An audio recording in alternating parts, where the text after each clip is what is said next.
Aries, the lamb, and Taurus, the bull. Now, in order, descending from the top of the head, in order, after Taurus you have Gemini, the two arms. Cancer is next, the breast. Leo is next, the heart.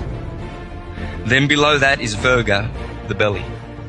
Below that is Libra, the two kidneys, the scales of balance, the two kidneys. So here you have the kidneys representing the scales of Libra. Below that, Scorpio, the generative area. Below that, Sagittarius, the hips, because hips comes from hippo, the horse, Sagittarius. Below that you have Capricorn, the knees, the kneecaps. Below that you have Aquarius. And then the final part of this temple are the two fish, Pisces. Now, Josephus, Philo, Judaeus, all of these great Jewish scholars from thousands of years ago tell you that that is how Solomon's temple was made. It was made in 12s. There were 12 loaves of bread. Rome came to literalize it, to pin them down into history, you know, so to speak. And of course later on Eusebius put his touches on it. Then later on you've got Francis Bacon with the King James Version. The Jesuits were also cooking the books on the continent.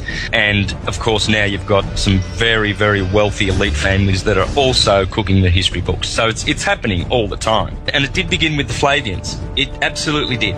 And they put their touches. Justinian also did a lot of damage. His wife had reincarnation removed from the Bible in the year 530 something. And so they've been at it because when you doctor the books and you change their true message and you overlay it with historical facts and things to blur out the true beautiful message that is at the bottom of it, you do that for control so that the people do not know the true riches of the wisdom that's in these scriptures. And I'm uncovering those true riches that are in the Bible. And you have to understand that the Bible is the greatest astrological treatise in the history of this planet. It is the one and only. It's astrology at its best. S-O-N and S-U-N are the same word. That's why Jesus says, no one goes to the Father except through me. You cannot go to counter space except through the wormhole portal gate of heaven, which is the Son and Saviour. The Son is our Saviour, Jesus Christ. And we must be saved through the Son. You can't go through any other hole in the firmament. It has to be the Son.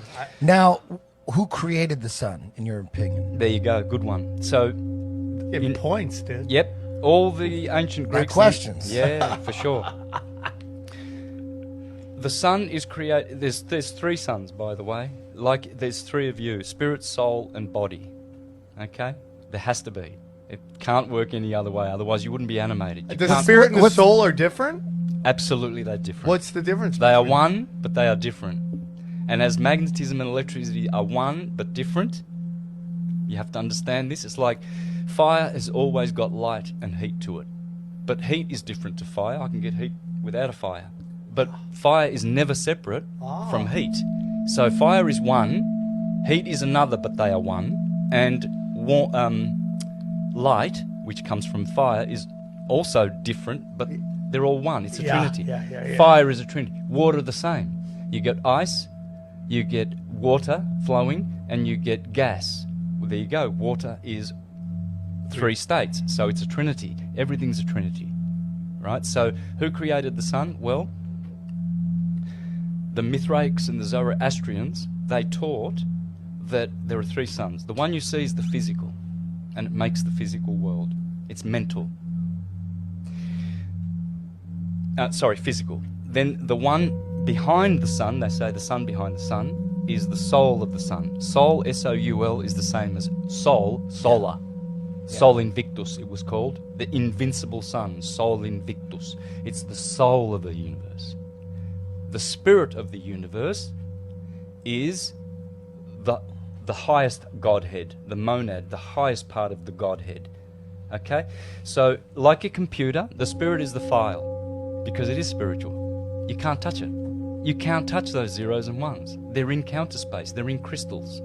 They're energy. They're not even forms, they're just energy. And yet, RAM in the computer delivers it to your screen. So Ram, which in Sanskrit coincidentally means soul, Rama, Sri Rama, the god of the Hebrews, Ram, So interesting. means soul. That's your RAM in your computer. The theatre is the screen. That's your physical body, right? So the computer's teaching you how everything works. Just your computer alone.